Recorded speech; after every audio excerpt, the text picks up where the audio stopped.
जब हम educational system की बात करते हैं, फॉर्मल एजुकेशन किसी भी मुल्क में जब प्लान होती है तो वो अपने गोल सेट करती है। प्राइमरी एजुकेशन का क्या गोल होगा, सेकेंडरी एजुकेशन का क्या गोल होगा, हायर सेकेंडरी का क्या होगा और फिर यूनिवर्सिटीज़ का क्या गोल होगा। पाकिस्तान में जब, क्योंकि मैं पॉलिसी स्टडीज़ पढ़ाती हूँ, तो हम हमेशा क्रिटिक ये करते हैं कि पाकिस्तान में एजुकेशन बिल्कुल आइसोलेशन में प्लान होती रही है, एज़ इफ़ इसका बाकी सेक्टर्स के साथ कोई ताल्लुक ही नहीं है।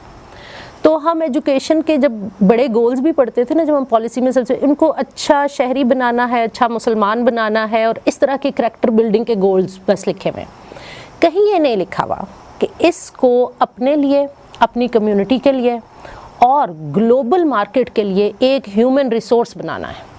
ये कहीं नहीं लिखा हुआ, हमारी किसी पॉलिसी में भी नहीं है, हमारे प्लान्स में भी नहीं है। हमने ह्यूमन डेवलपमेंट की एक अलहदा सेक्टर बना दिया, हमने साइंस एंड टेक्नोलॉजी का एक अलहदा सेक्टर बना दिया, इंडस्ट्री का अलहदा बना दिया और एजुकेशन कहीं आइसोलेशन में पड़ा हुआ है।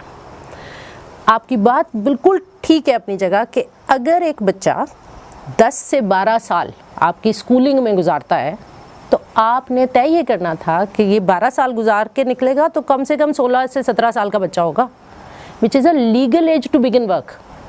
तो आपने उसको वहाँ पर ना कोई स्किल सेट दिया, ना आपने उसका माइंडसेट चेंज किया कि now you begin to do something. आपने उसको सिर्फ और सिर्फ बुकिश नॉलेज दिया और जिसको आप प्रैक्टिकल नॉलेज भी कह रहे हैं वो भी आपने उसको याद करा दिया। लैब वर्क भी जो है ना, वो भी बच्चा ज़ुबानी याद करता है एक एक स्टेप।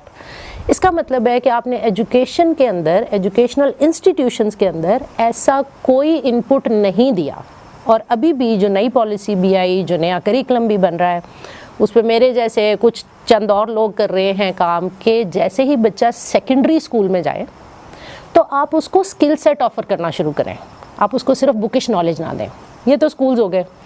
फिर हमने जब यूनिवर्सिटी एजुकेशन प्लान की तो वो पूरी थेरी बेस्ड है, उसमें हम थेरीज पढ़ा के बच्चे को, और वो भी पढ़ा के रहे हैं, याद करवा रहे हैं। अब जब इन सारे सालों से निकल के वहाँ 12 साल कंप्लीट होते हैं, फिर यूनिवर्सिटी में 16 साल कंप्लीट हो जाते हैं, जब बच्चा बाहर आता है तो उसके पास नॉलेज सेट है बहुत सारा, क्योंकि हमने उसको बहुत सारी किताबें पढ़ा दी हैं, बहुत सारी थेरीज पढ़ा दी हैं। हमने उसको कहीं ये नहीं बताया कि इस नॉलेज को जाके इम्प्लीमेंट कहाँ करना है। अब वो जॉब सीकर बनता है यूनिवर्सिटी से निकलते ही और देखता है कि अच्छा मेरे नॉलेज की जॉब कहाँ है। स्किल्स तो उसको नहीं पता, स्किल्स उसको अंदाज़ा भी नहीं है कि कौन सी होनी है। जिस दिन वो जाके किसी जॉब में बैठता है ना, फिर हम उसकी स्किल सेट की ट्रेनिंग शुरू करते हैं।